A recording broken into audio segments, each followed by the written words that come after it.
A convention leading to a Democratic Party endorsement for one mayoral candidate. Yeah, it's a real honor. However, from other candidates, their perceptions of not so honorable intentions with that party endorsement process, and a two-day beforehand leak from party chairman Jeremy Zellner of straw poll results of who would ultimately get the party prize. How can it come out of a vote hasn't taken place? That's a little interesting to me. Even conflicting claims about supporters allowed in or not in by party leaders. Doing things on their own, at their own will, and eliminating people and excluding people, and that's just not what I thought democracy was about. There's nothing fair about it. It's not intended to be fair. When they don't get what they want, I think you're seeing some sour grapes here. Zellner says there were no candidate complaints during the three-event endorsement decision process, with involvement by city party committee members and zone chairs, but others as well, including Zellner, who lives in Tonawanda. When we talk about hundreds of city committee members, you've got even people outside the city involved in this process. You had, yes, when the final endorsement, that's what our party rules are, that the at-large and the officers and the zone leaders get. Do you think that's fair? I do. Zellner feels the process is all fair as he serves as the powerful party chair and the $146,000 salaried Democrat elections commissioner for Erie County. Our party elects a chair and a commissioner every 4 years. Right. I've been elected twice. You actually sign off on that document as to who is going to be election commissioner, don't you? You have to forward that to the legislature. And with this document signed by Zellner, he was approved in a unanimous bipartisan legislature pass-through vote, since Republicans know they could have a party chair as commissioner as well, even though current GOP election commissioner Ralph Moore is not the party chair like Zellner, who has ultimate decision-making with Moore on accepting candidate petitions and other election matters. This is not an anomaly for Erie County. Zellner says there are 11 such situations in New York's 62 counties where a party chair is also the paid party election commissioner. Again, a powerful combination.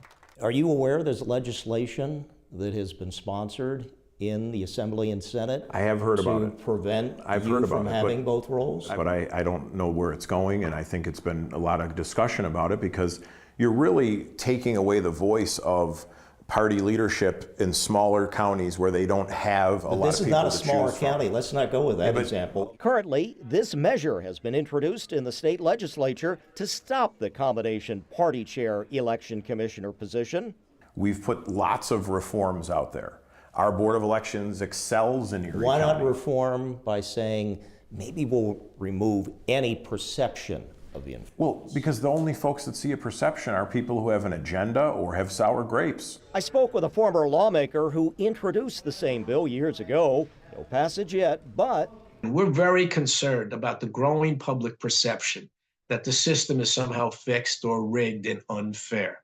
And we've got to do everything possible to instill more confidence in the voters that this is in fact a fair system. Abenanti's further reasoning in these turbulent political times. We need to do things that enhance the public's confidence in the integrity and fairness of our election system.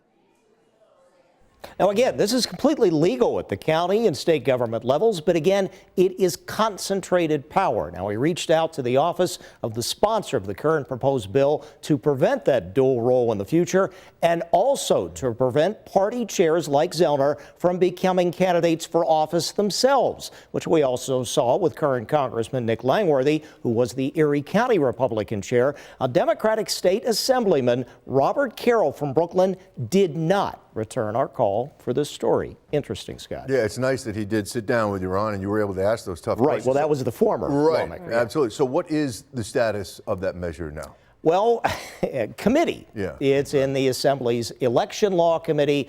Abenanti, who the gentleman we spoke to, first introduced it back in 2013. Well, it's been going on for a long time then. Yep. Wow.